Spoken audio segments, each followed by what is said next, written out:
বিয়েবাড়ির মেনুতে প্রথমেই ছিল স্যালাড, তারপরে ভাত, তারপরে মিক্সড ডাল, সঙ্গে ছিল বেগুনি, গন্ধরাজ লেবু দিয়ে ডাল দিয়ে ভাতটা আমি বেগুনি দিয়ে খেলাম।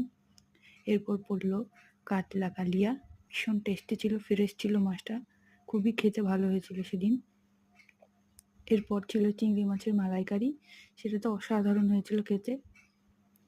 আমি এটা খুব ভালো মতো খেয়েছি, খুবই ভালো লাগছিল খেতে। এরপর পোলাও পড়লো পাতে, পোলাওটা বেশ ভালো ছিল। তারপর মটন কষা পড়লো, পোলাও দিয়ে মটন কষা খেতে সবারই ভালো লাগে আশা করি, আমারও তাই।